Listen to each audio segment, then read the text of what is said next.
All right, hey guys, I'm at one of the par 3s in Tour 11. I'm going to give you a little demo video here. So it looks like, okay, so this is going to be one of the ways to play this.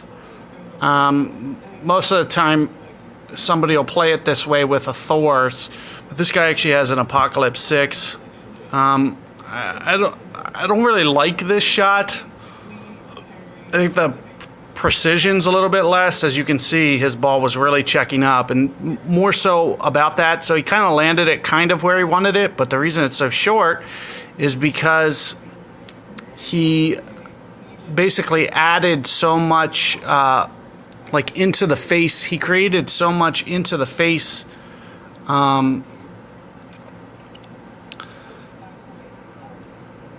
backspin because of the way that shot is. So what I'm going to do here, I actually kind of like this shot, especially with and you definitely need to underplay these winds. So here I'm doing about 5 bars, maybe 5.5 plus, and I'm doing 2 bars of back, complete side spin, and I'm going to try to favor the left side. Favoring the left side here is going to really help me out.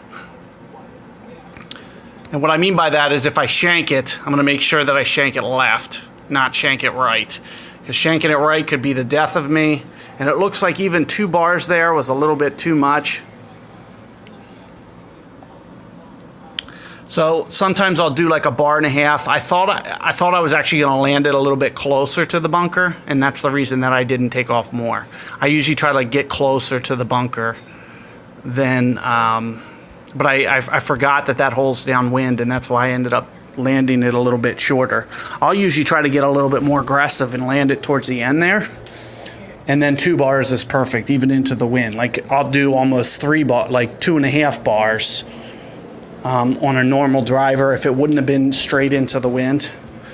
I'd do like 2.5 bars with my driver. With a Cataclysm, I'm gonna do maybe about a 1/2 bar of topspin.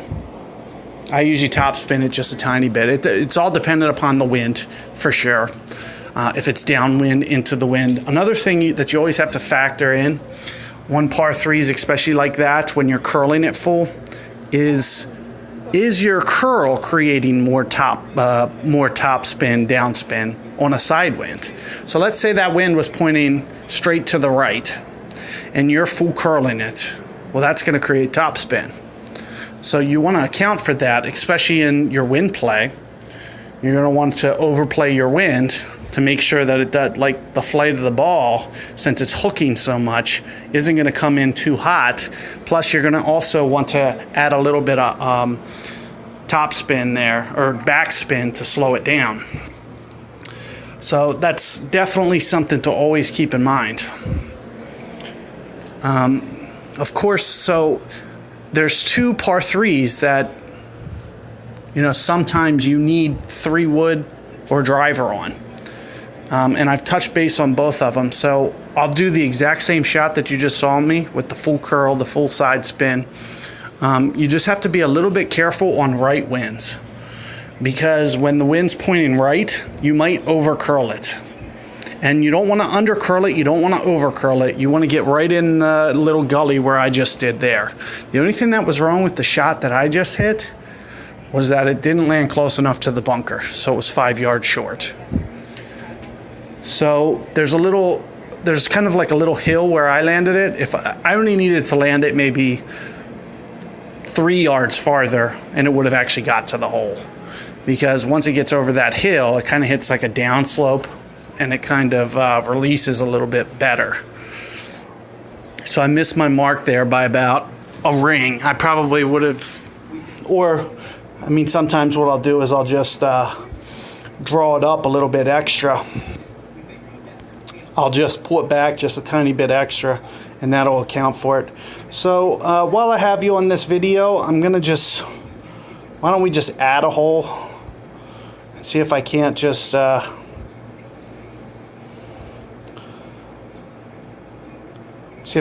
draw another par 3 here.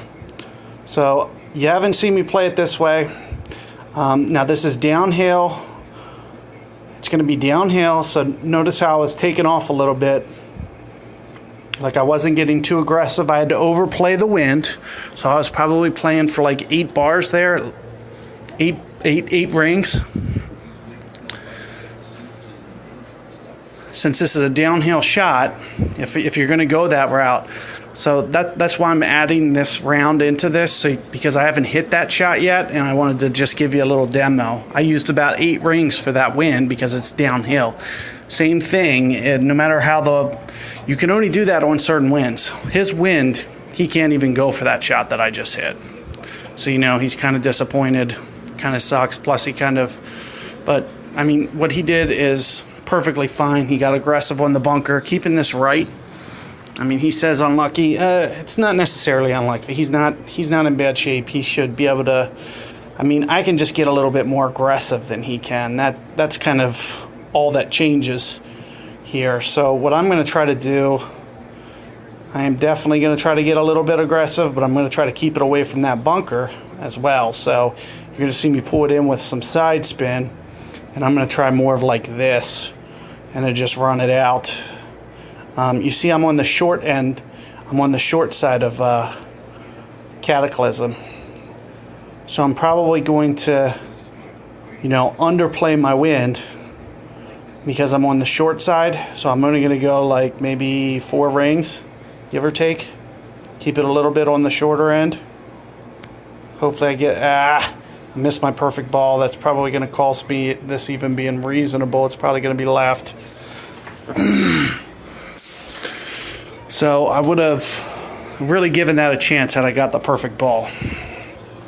Whereas he's just going to have to kind of create a shot, but he should still easily, get his birdie from here.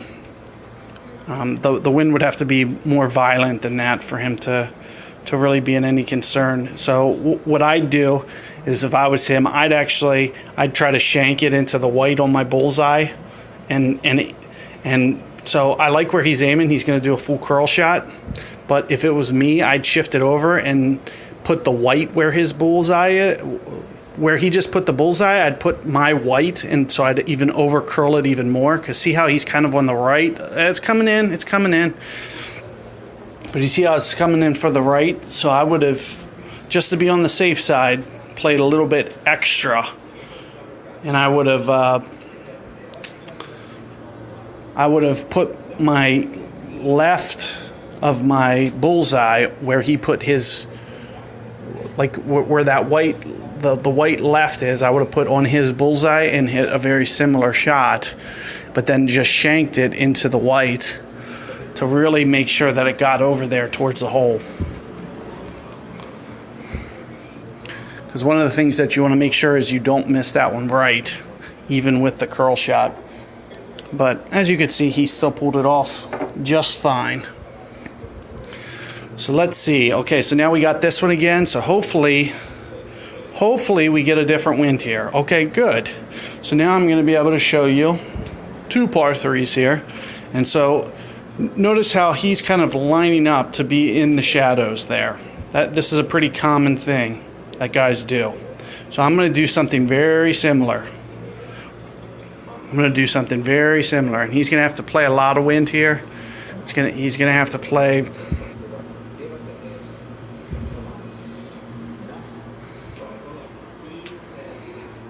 Okay, and he's probably going to curl on top of that as well. Not really. It looks to me like he might be on the underside here because of the way that the ball, let's see. No, that's actually pretty close. It's coming back towards it. He got it. Nice shot. I was thinking that he was underplaying because of the way that the ball was going to react to the wind. It seemed like a little bit of an underplay to me, but it wasn't. So I'm going to have to try to mimic something very similar. I'm going to do it with 2 bars because of the fact that I got mine straight downwind, and I'm going to try to do, more or less the same thing. You see how I'm aiming mine? I'm going to keep that same trajectory a little bit towards the top here, and I'm going to pull it back, maybe like right here, and I'm going to have a little bit extra curl, especially since mine doesn't have near the curl as his does.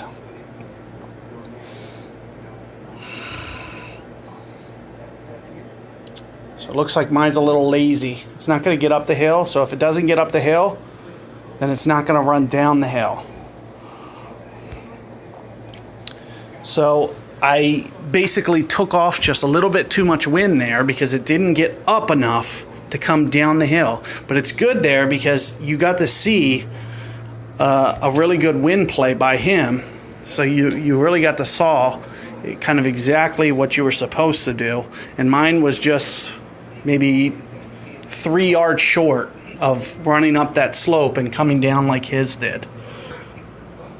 And part of that might have been created by me doing 2 bars instead of 1. So I was trying to really counter that, especially with the way mine was straight down. Like mine was 100% downwind and his was more of a side wind.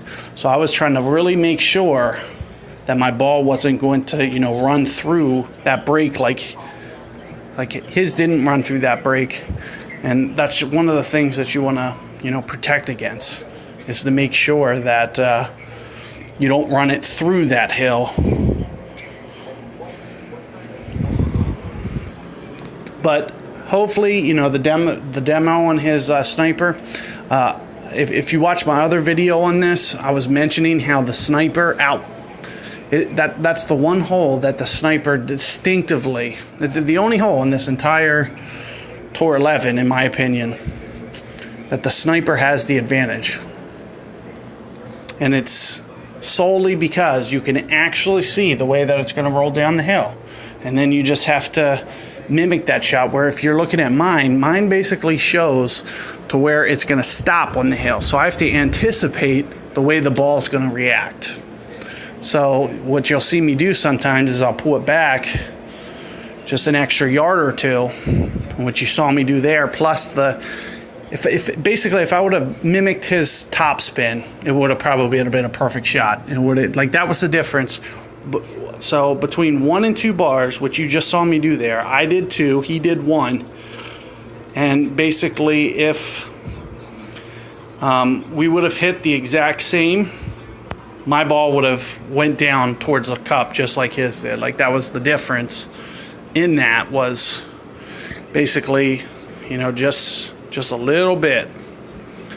And what you're seeing me do here, I'm getting very close. I got very close to the edge there. Now, I always go that way if I can't go over. And the biggest reason is for the off chance that I'm going to be able to reach the green on the next go around. I don't know why guys go this way. They need to start watching my videos, I guess. I learned going this way to the left just because I was following people. That's the only reason. It's like I just want to match what you're doing.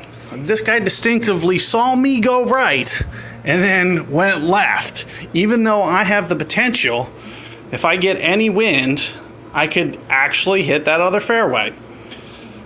So I'm not going to be able to do that here.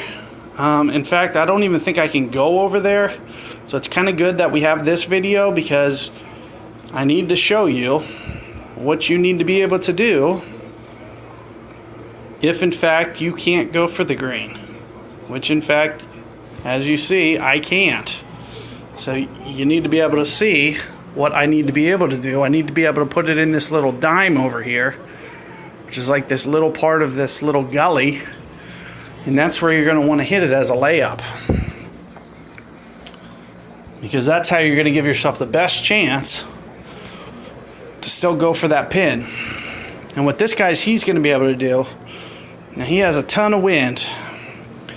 So what you'll see is guys will get a little too aggressive, which I kind of see him doing here. He doesn't need to do all this. That he's foremost here is getting this in the fairway.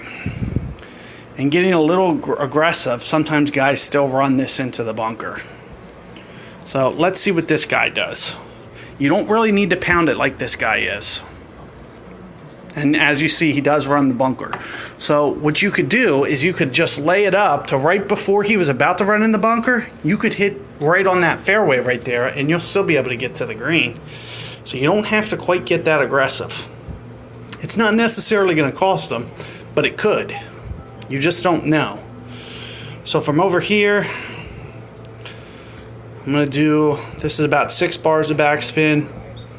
I don't know if I can get real aggressive on this pin because you gotta worry about going long.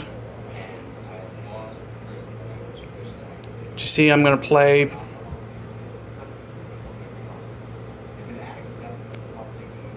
I was somewhere in between like 6, 7, like 7 bars maybe. Backspin, it looks like I underplayed it, but I'm going to tend to underplay that because what can't you do is you can't go long. So unless it's a wind that I feel I can really get aggressive on that pin, I'm not going to. I'm just going to kind of underplay it, stay on the safe side, hit the green. So this guy doesn't have the toughest wind from where he is. And, you know, having a Spitfire 6 really helps his calls too.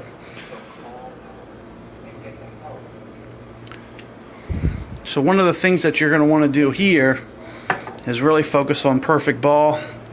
You see he's going to have to add just a tiny bit of power. If he doesn't, he's going to have to add topspin. So you see him making a little adjustment. He's going to add topspin so he doesn't have to go quite as hard.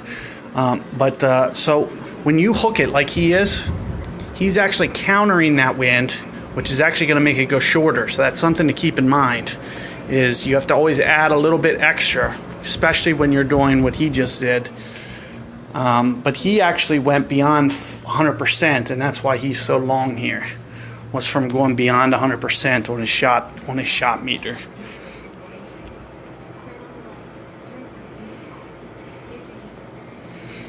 So he was fortunate actually to stay on the green, because that does like to roll right off down the slope, and that's something you definitely want to avoid, is running through this green. You're better off just playing it a little bit safer, making sure you're okay here.